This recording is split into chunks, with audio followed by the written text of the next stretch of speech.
की माँ ने कहा कि प्रभु तुम भगवान हो तो हमारे बेटों को लौटाओ। अच्छा ये बताओ, तराजू के एक पलड़े पर यदि यशोदा माँ को रखा जाए और दूसरे पलड़े पर यदि देवकी माँ को रखा जाए तो यशोदा माता और देवकी माता में किसका पलड़ा भारी होगा? बोलो जोर से। क्यों? यशोदा माँ का क्यों? क्यों? मैया, ओ मैया, कहां तराजू लेने चली? एक पलड़े में रखेंगे यशोदा मैया को, एक में देवकी मैया को। किसका पलड़ा भारी होगा? क्यों? क्योंकि यशोदा मैया ने कृष्ण के सिवा कुछ नहीं चाहा, जबकि देवकी माँ को पता लगा कि मेरा बेटा कृष्ण भगवान है। तो देवकी माँ ने कृष्ण से कहा कि कंस ने जो मेरे 6 पुत्रों को मार दिए हैं, तुम भगवान हो तो मेरे पुत्र वापस करो। कृष्ण जैसा बेटा पाकर भी देवकी माँ ने अन्य बेटों की कामना की, इसलिए जो स्थान माता यशोदा का है वो स्थान माता देवकी का नहीं हो सकता। जो भगवान के सिवा कुछ चाहता है वो महान नहीं होता। जो भगवान के अतिरिक्त तो कुछ नहीं चाहता, जो भगवान के सिवा कुछ नहीं चाहता, भगवान के सिवा कुछ ना चाहता हो वो श्रेष्ठ। इसलिए कहता हूं, कुछ ना चाहो एक कृष्ण को चाहो। मेरे तो गिरधर गोपाल, दूसरो ना कोई। भगवान देवकी मां को प्रणाम करते हैं उनके पुत्र देकर। एक बार भृगु जी ने भगवान को लात मार दिया, तब भगवान की छाती पर जब लात पड़ा तो भगवान ने चरण सहलाते हुए कहा भृगु जी से, महाराज मेरी छाती बड़ी कठोर थी, आपके चरण बड़े कोमल हैं, कहीं चोट तो नहीं लगी? ऐसे भगवान देखो जरा, लात मारने वाले के भी पांव सहलाते हैं। ऐसे दयालु भगवान से क्यों नहीं रिश्ता जोड़ते? भगवान बड़े दयालु हैं। सांब, अब देखो भगवान की लीला, 125 वर्ष अब भगवान की लीला के लगभग हो रहे हैं। तब भगवान के एक पुत्र हैं सांब। सांब के द्वारा ना संतों का अपमान किया गया। सांब नाम का एक भगवान कृष्ण का बेटा है। वह बेटा संतों का अपमान करता है। एक संत जी से बोले कि बताओ हमारे पेट में बेटा है कि बेटी है? कपड़ा पहन गए, साड़ी दुल्हन बन के गए, पेट में कपड़ा बांधा, गर्भवती स्त्री की तरह मजाक कर रहे हैं। बाबा जी को देखें कि बाबा जी असली हैं कि नकली हैं। बताओ महाराज बहू के क्या होगा, बेटा की बेटी? संत जी ने कहा मूर्ख, संतों का परीक्षण कर रहा है, जा तेरे वंश का नाश करने वाला मूसल होगा। कपड़ा हटाकर देखा, मूसल निकला, चूर्ण करके फेंका, पटेरा नाम की घास हुई, एक कील बची, फेंका, वही कील एक मछली निकल गई, मछुआरे ने पकड़ा और एक जरा नाम के व्याध ने अपने बाण के अग्रभाग में उसे स्थापित किया। भगवान के पुत्र को श्राप लगा पूरे वंश को आपस में लड़कर के मरने का, वंश का नाश होगा। जो संतों का अपमान करता है ना उसका नाश हो ही जाता है। कभी संतों का तिरस्कार ना करो, संतों का अपमान ना करो। संत ना समाज के लिए ही ये त्याग करते हैं। अब देखो ना कितने सारे साधु गंगा के तट पर इतनी बड़ी बड़ी व्यवस्थाएं किए हैं आप गृहस्थों के लिए कि आप आएं और यहाँ पुण्य की डुबकी लगाकर गंगा में पुण्य के भागीदार बने और आपके पापों का नाश हो और आपका पुण्य बढ़े। संत लोग ना होते तो आज ये कुंभ क्या होता? संत ना होते तो गंगा तो एक नदी रह जाती। संतों ने तो बताया कि गंगा नदी नहीं माता है। आजकल के बच्चे संतों से नहीं जुड़ते, इसलिए तो अब संत लोग ही तो बताते हैं कि मातृदेवो भव पितृदेवो भव, कि माता भगवान के तुल्य है, पिता भगवान के तुल्य है।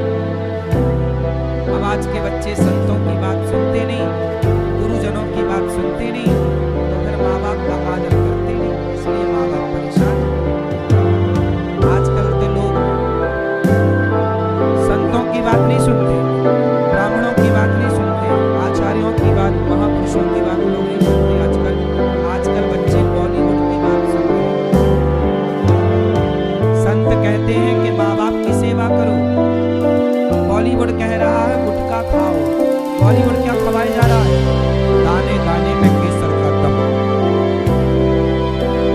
खुलेआम धड़ल्ले से गुटखा बेच रहा बॉलीवुड। बॉलीवुड जुए का प्रचार करता है, जबरी रवि डाउन जुए का प्रचार बॉलीवुड कर रहा है, शराब का प्रचार बॉलीवुड करता है। मुझे पीने का शौक नहीं, पीता हूँ गुनगुनाने को। बॉलीवुड का प्रचार कर रहा है, बॉलीवुड हर गलत चीज का प्रचार कर रहा है, अश्लीलता का प्रचार बॉलीवुड कर रहा है, गुटखे का प्रचार बॉलीवुड कर रहा है, शराब का प्रचार बॉलीवुड कर रहा है, अंडे का प्रचार, संडे हो या मंडे कभी ना खाओ अंडे, अंडे का प्रचार बॉलीवुड कर रहा है। हर गलत चीज का प्रचार बॉलीवुड कर रहा है।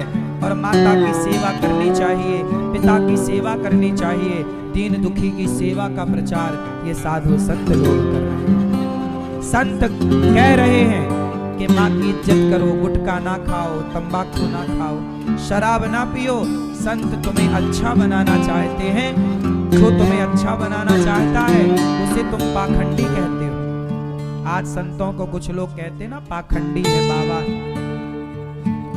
जो संत समाज का भला चाहते हैं, समाज के लिए जीते और मरते हैं, उन संतों को लोग पाखंडी कह देते हैं। और जो खुलेआम तुम्हारी बहन बेटियों के भीतर अश्लीलता डाल रहे हैं, जो तुम्हारे आज बताइए भारत के तमाम युवा ऑनलाइन गेम खेलकर, ऑनलाइन जुआ खेल के लाखों लाख रुपए बिगाड़ रहे हैं कि नहीं? ये बात सही है कि गलत है? हर तुम्हारी गली मोहल्ले में एक दो लड़का जुआ खेल के बर्बाद हो चुके हैं। ऑनलाइन जुआ जो मोबाइल पे आजकल खेला जा रहा है, बर्बाद हो चुके। बताओ ये जवान बच्चे जो बर्बाद हो रहे हैं, डिप्रेशन में जा रहे हैं, कौन जिम्मेदार है? बॉलीवुड के वो लोग जो धड़ल्ले से जुए का प्रचार कर रहे हैं। क्या इस देश में जुए का प्रचार होना चाहिए? अरे जुआ खेला था, कौरवों ने सर्वनाश हो गया। जिस जुए से कौरवों का सर्वनाश हुआ, जिस जुए से पांडवों का वनवास हुआ, जिस जुए से द्रौपदी का अपमान हुआ, जिस जुए से नारी के कपड़े उतारे गए, आज उसी जुए का प्रचार बॉलीवुड कर रहा है, धड़ल्ले से कर रहा है। कोई बोलने वाला नहीं, कोई रोकने वाला नहीं। और बच्चे उन बॉलीवुड के लोगों को अपना सुपर डुपर स्टार मान रहे हैं। आजकल के युवा बॉलीवुड को अपना फैन मानते हैं कि हमारे दोस्त। जब तुम्हारे दोस्त बॉलीवुड के वो लोग जो स्वयं चरित्रहीन गुटखा बेच रहे हैं, जब वो तुम लोग तुम्हें अपना दोस्त मान रहे हैं, तुम्हारा तुम्हारे भीतर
देखो ना, मैं एक गीत सुनाता हूँ बॉलीवुड का, उसका अर्थ आप लोग बताना। गीत है, तू हाँ कर या ना कर, तू है मेरी किरण। हाँ कर या जी, है ये गीत के नहीं सुना है? हाँ कर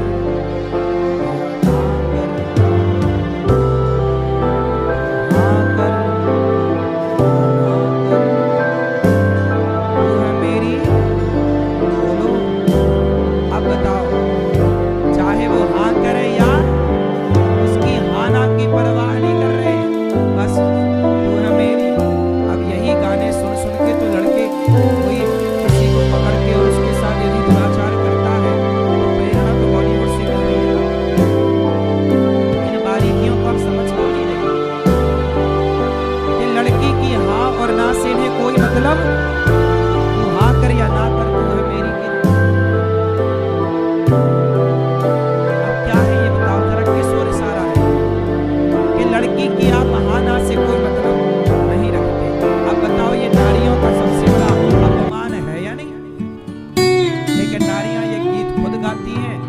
ऑब्जेक्शन नहीं है तो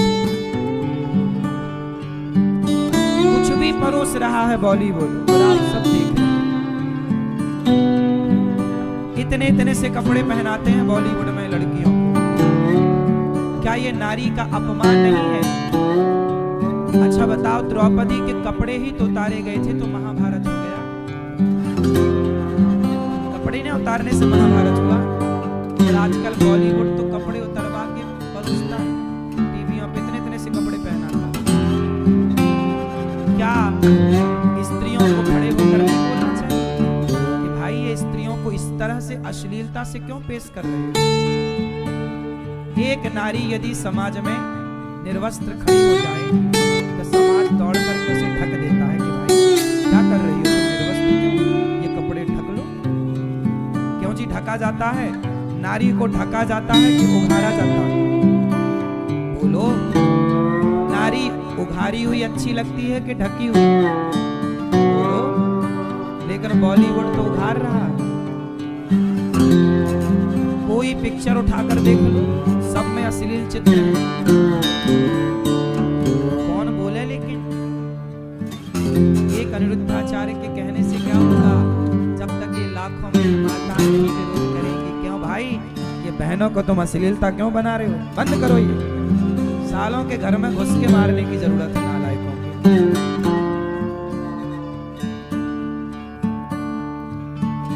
भैया तुम तो खुद देख आती हो, मुन्नी बदनाम हुई।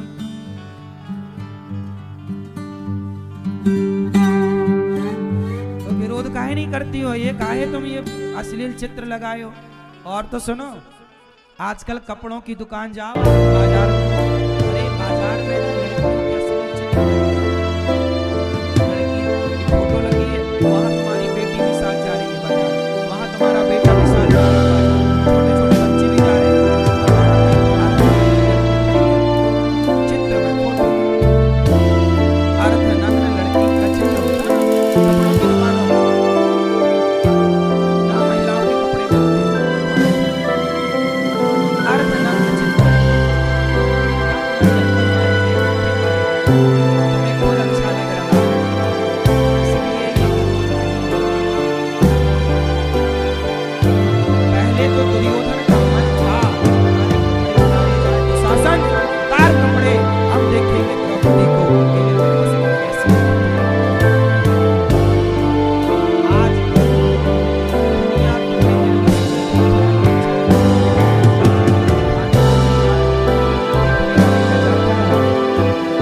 ये समझ तो तुम्हारी स्त्रियों में होनी चाहिए ना, बेटियों में अक्सर होनी चाहिए।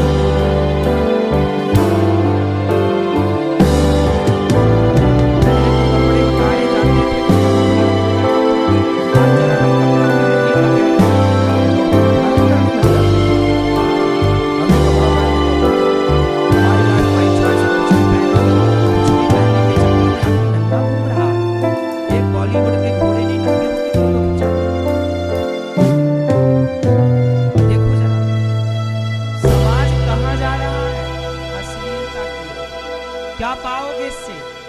अश्लील समाज कभी राष्ट्र का निर्माण ना करेगी। इसलिए राष्ट्र का निर्माण करने के लिए चरित्र मजबूत हो।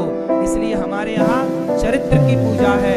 राम जैसा चरित्र हो, राम चरित्र सुनबे को रसिया, राम लखन सीता मन बसिया। इसलिए हमारे यहाँ लिखी गई राम चरित्र मानस। चरित्र कैसा हो? राम सीता की तरह चरित्रवान हो तो तुम्हारी समाज में पूजा होगी, इज्जत होगी, सम्मान होगा। वरना वैश्याओं की पूजा नहीं होगी। लेकिन आजकल बॉलीवुड तुम्हारी बहन बेटियों को वैश्या बनाए डाल रहा है। बात सही है कि गलत है?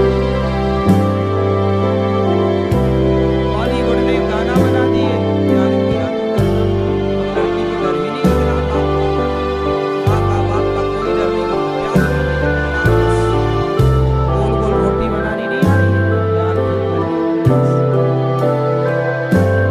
बाप ने पढ़ने भेजा, लाखों खर्च कर दिए, पढ़ाई में मन नहीं लग रहा, प्यार करने।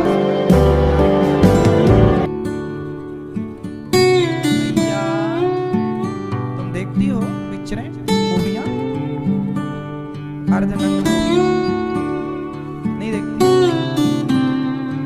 देखती तो शीला की जवानी देखने जाती हो। अब ना देखना। हम कहते हैं कि मूवियों को देखना ही, गलत पिक्चरों को देखना ही समाज छोड़ दे तो अपने आप गलत मूवियां बनना बंद हो जाएंगी। समाज मतलब चाहिए 80-90 साल भगवान के वंश को आपस में लड़कर श्राप मिला लड़के मरने का। इसके बाद भागवत जी में नव योगेश्वरों का संवाद है, बड़ी अच्छी चर्चा है। दत्तात्रेय जी के 24 गुरु पृथ्वी वायु आकाश आप अग्नि चंद्रमा रवि कपोतो जगरः सिंधु पतंगो मधुकृत गजः मधुआ हरिणो मीना पिंगला करोर्भकः कुमारी शर्कृत सर्प ऊर्न नाभि शुपेश। दत्तात्रेय जी ने 24 गुरु बनाए, पृथ्वी वायु और आकाश। पृथ्वी वायु आकाश, पृथ्वी से गुरु बनाकर सीखा कि पृथ्वी सहनशील होती है, हमें भी सहनशील होना चाहिए। वायु को गुरु बनाकर सीखा, वायु सुगंध दुर्गंध दोनों से गुजरती है, आसक्त नहीं होती, सुख दुख दोनों में रहो, अटैचमेंट किसी से ना हो। आकाश जैसे सर्वव्यापी ऐसे ईश्वर सर्वव्यापी है। जल को गुरु बनाकर सीखा, जैसे जल अपना स्वभाव कभी नहीं छोड़ता, हम भी अपने धैर्य का स्वभाव कभी ना छोड़ें। ऐसे 24 गुरु बनाए, सबसे सीखा। सीख तो किसी से भी सकते हो आप। प्रभास क्षेत्र में सारे यादव आपस में लड़कर भगवान ने अब अपनी लीला पूरी की 125 वर्ष की। भगवान ने अपनी गोपियों को, ग्वाल वालों को, यशोदा मैया को, नंद बाबा को, सबको अपने निज धाम ससम्मान भेजते हैं गोलोक। जब भगवान सबको भेज दिए तो अपने आपस में जो श्राप आपस में लड़कर और भगवान श्री कृष्ण के जब पूरी लीला हुई और जब भगवान के पाँव में बहेली ने मारा, ये बहेलिया पिछले जन्म में राजा बाली था। राम ने छिपके मारा ना, बाली ने कहा छिपके क्यों मारा?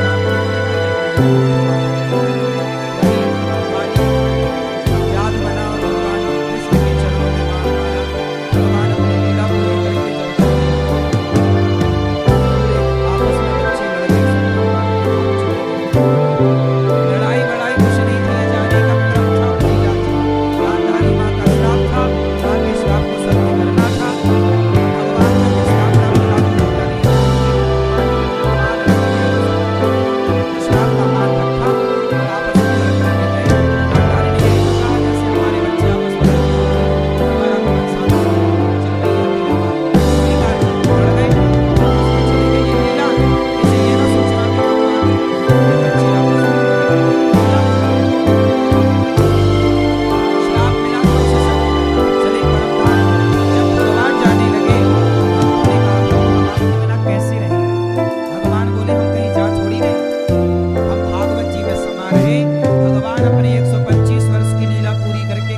समा गए मेरी माँ।